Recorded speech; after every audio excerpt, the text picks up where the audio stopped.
As people join, I'll just get started with some brief housekeeping remarks before we get into the webinar. So just welcome everyone. My name is Claire Ladd, and I'm the Programs and Services Manager at the Massachusetts Nonprofit Network. Thanks so much for joining us today. And just before we dig in, to let you know, the recording and slides from today's program will be emailed to you following the webinar, so just keep an eye out for that. And if you have any technical difficulties during the webinar, you can reach out via the chat. And for any questions for the presenters, submit via the Q&A function at any time, and there'll be time at the end to answer questions. And I also want to give a little bit of background about us here at MNN. Our 3 goals at MNN are to strengthen the nonprofit sector through advocacy, public awareness, and capacity building services. So as part of those capacity building efforts, we offer regular webinars in partnership with our affiliate members. So please stay tuned for future webinars and let us know if there's any topics that you'd like to see. Our efforts are made possible by our more than 600 member organizations. So thank you to those who are members, and let me know if you want more information about joining. So today's webinar is titled How to Approach Your IT Budget for 2025. And it will be presented by IT managers from Insource Services, Giovany Morales and Eric Grenfell-Muir. So I will now hand it over to the speakers to get started. Good morning, everyone. Welcome and thank you for joining us today. My name is Gio Morales-Ramos. I've been in IT for 17 years. 12 of those years were spent as an IT leader in the education space, and another couple of years were spent in a smaller nonprofit. At Insource, I work with several nonprofits, both small and large, in healthcare, philanthropy, finance, and education. One of the many great things that I do now as a consultant is helping all of the organizations that I work with think through IT strategic initiatives that support their mission. I'll pass it over to Eric to introduce himself. Good morning, and I'm so happy to be here with you today. Thanks for inviting me. I'm Eric Grenfell-Muir. I've been in IT for about 25 years. One of my passions is security, enough to go back to school recently to get a master's degree in cybersecurity. And now I work with several nonprofit clients and spend time working in the education, human services, law, finance, and biotech sectors. Hopefully today we can bring you a few good ideas to help with your budget planning activities. And I'll pass it back to Gio. Thanks, Eric. A little bit about Insource Services. So we've been in business for over 30 years. We started in finance, added HR and IT 15 years ago, and data and AI solutions just this past year. We specialize in working with nonprofits. Our service model starts with the people. We partner closely with clients, integrating as part of their staff. We do full department outsourcing, generally part-time and long-term. We have a la carte services as needed. We also do assessments, training, recruiting, and project or interim assignments. We do this by seeking to understand our client businesses and missions.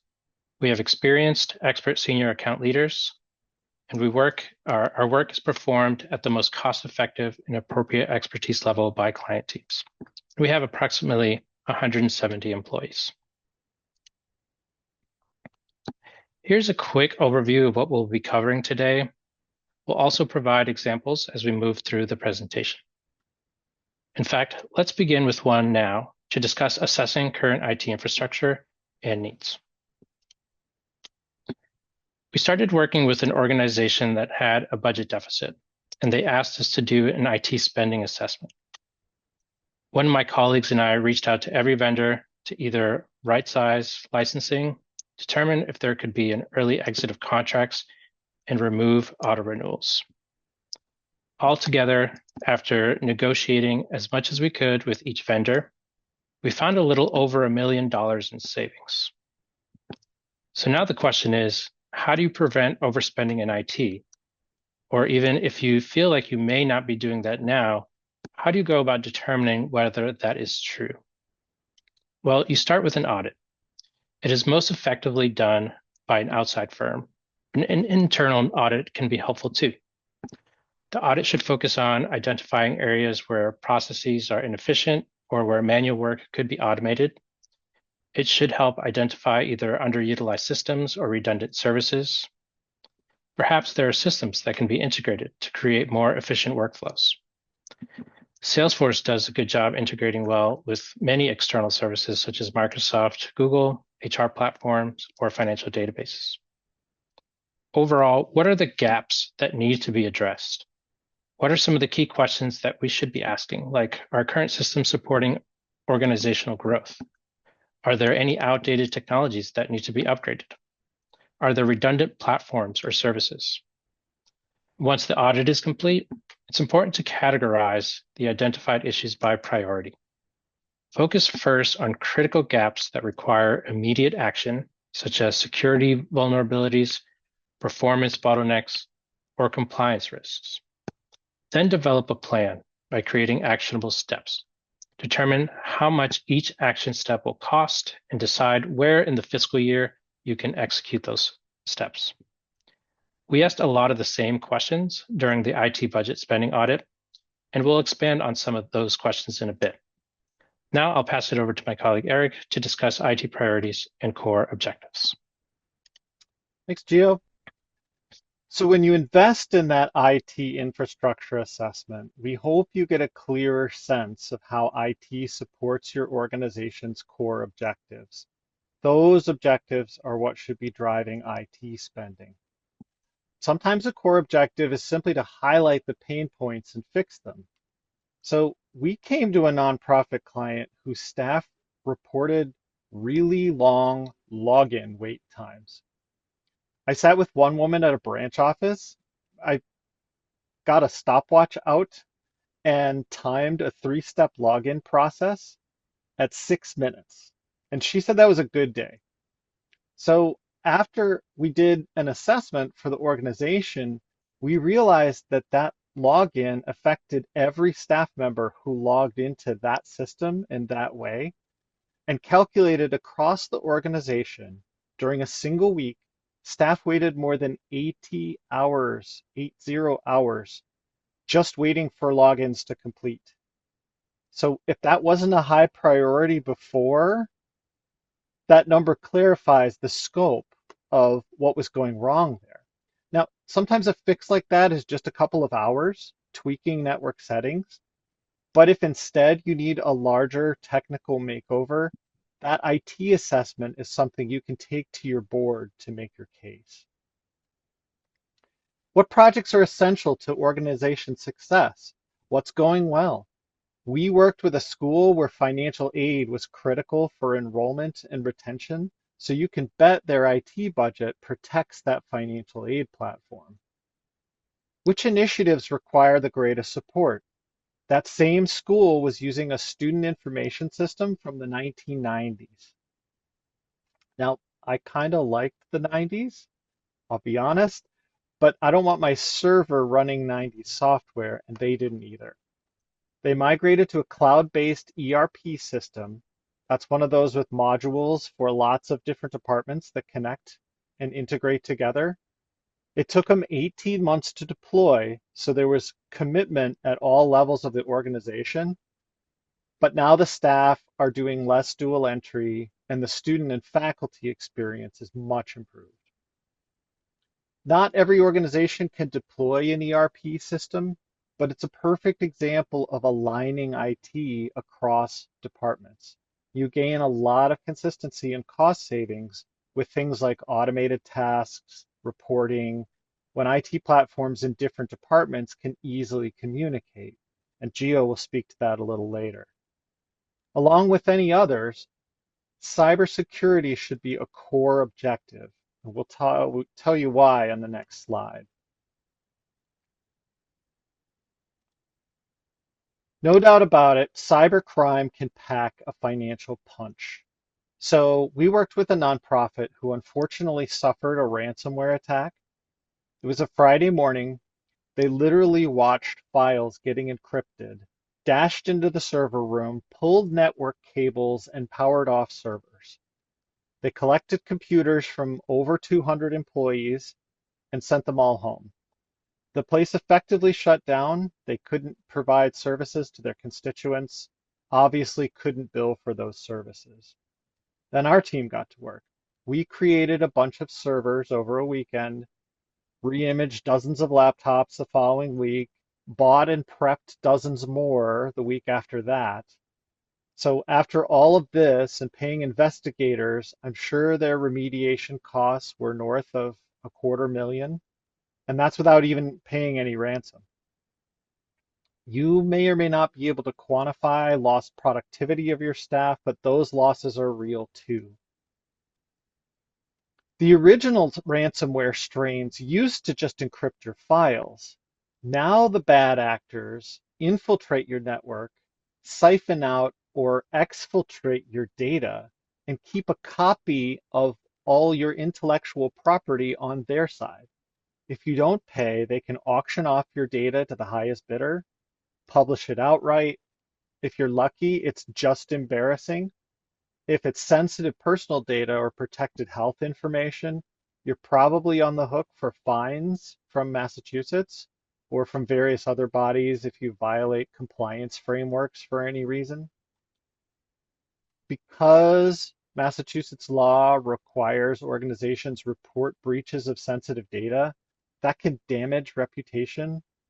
So people lose trust in you, obviously, if they know you can't protect your data properly. And in the event of a breach, there's ripple effects. So identity theft can be part of this, which can damage credit and just all around provide huge emotional burden that you don't need and can, be protected against at some level. So in the next slide, we describe the areas of the organization that need cybersecurity protection. Those of you with compliance frameworks have a great idea of what security is expected from the organization. Protect your data, organizational data, employee data, constituent, third party, and vendor data, devices, laptops, phones, tablets, servers, usually with some kind of management software. We protect networks in offices and cloud tenants and the connections between them.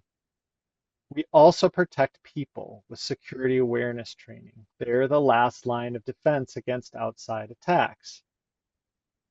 So again, this isn't necessarily a cybersecurity webinar, but there are financial impacts, right? An organization came to us after bad actors had successfully phished a user in the organization and gotten a 5-figure payment. So our response involved deploying better technical solutions, but even the best tech won't always stop a savvy social engineering attack. I had my own close call at a nonprofit I used to work. There, someone had impersonated me and submitted a direct deposit bank account change for my paycheck. Does this happen to anybody? The payroll operator didn't question the change and she put it through. Luckily, we had a conversation about a different topic the day before, and she mentioned a change offhand. I said, I didn't submit that change. Luckily, we fixed it the day before payroll went through, but it was a really great teaching moment for both of us. And one other example, have you gotten this text before with your ED's name on it? I'm in a meeting right now, so I can't talk, but could you buy 20 Apple gift cards at $100 a piece and send them to me so I can give them to our top performers? And can you do it before noon? Security awareness training helps staff to recognize these scams before they can lose you real money. And yes, I've seen this scam and done an all staff broadcast that says, this is why this is a scam. But you know what else security awareness training can help? Your premiums for cyber liability insurance. Cyber liability insurance helps organizations recover from heavy losses after a security incident.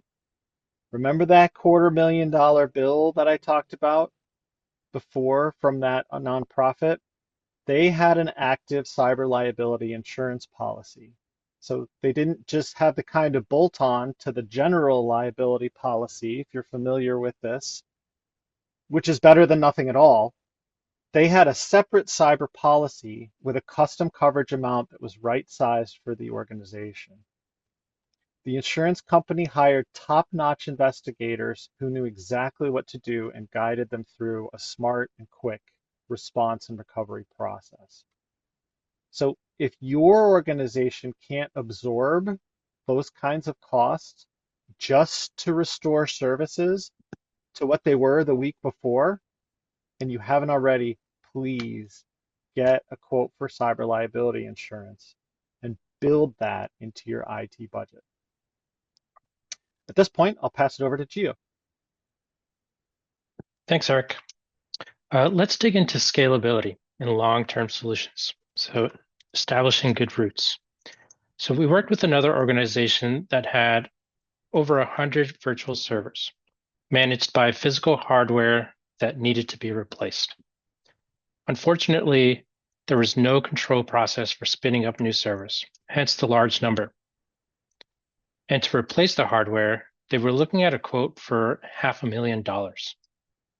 We came in and suggested that they assess their existing servers and migrate to cloud-based Azure virtual servers. In doing so, they spent a quarter of the cost and now have the flexibility to scale servers up or down as needed. Our suggestion would be to focus on the long-term solution and reduce the need for frequent replacement costs. Avoid short-term fixes that often lead to more expensive problems down the line. It's better to invest in technologies that can scale with your organization over time and avoid the costs associated with short-term solutions that need to be replaced or constantly maintained. What are some of the questions that you should ask as you assess what you're currently using? Are you investing in cloud solutions? Do you have physical servers that need to be moved to the cloud services? Does your physical hardware have warranties? What is your laptop replacement cycle? With several of our clients, we work on creating a laptop replacement cycle and ensuring that those laptops have at least 3-year warranties. Even if you find that your whole fleet is out of warranty now, what can you replace now that makes sense for your budget? Is it 25% of your fleet? Is it 33%? Now, what else should you be thinking about? Contingency planning. Another now client of ours unfortunately had a disaster a few months ago. An employee's vape malfunctioned while in their bag and set the sprinkler system off. Everyone evacuated the building. The fire department came by and eventually gave the all clear to enter the building. Now, by design, there were no sprinklers in the server room. However, the room above the server room had water seep through the floor and onto the server racks. Almost all of their networking equipment was damaged. Firewalls, switches, you name it.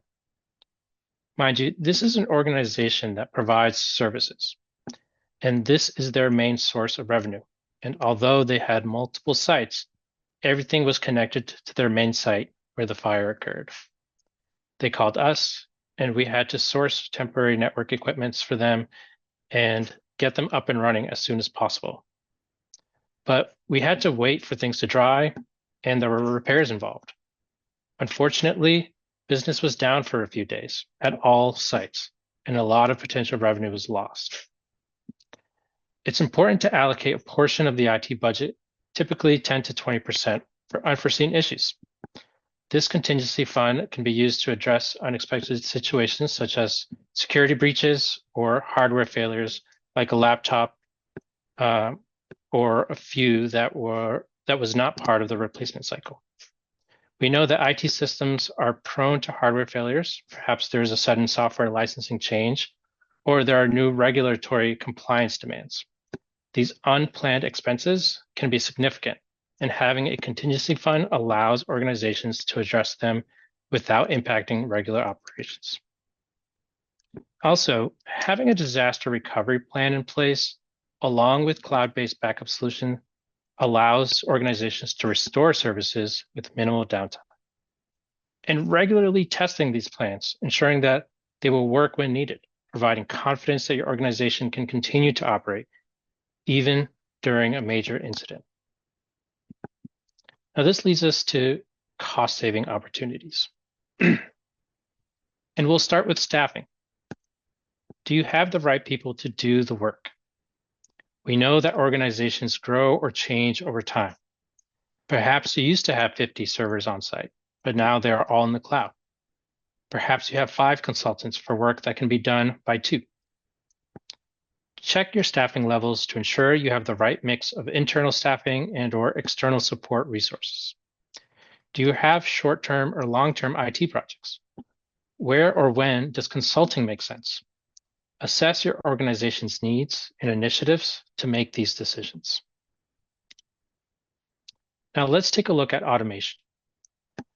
Automating tasks like patch management, backups, and server maintenance improves efficiency, reduces operational costs, and ensures consistency.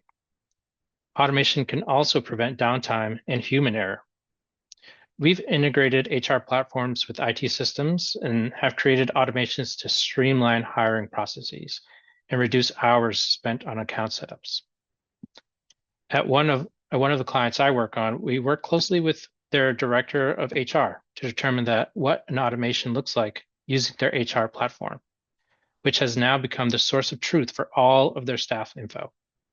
And rather than their internal IT spending an hour creating an account, entering staff info, and filling in attributes in Active Directory, they can focus on laptop setups or working help desk tickets.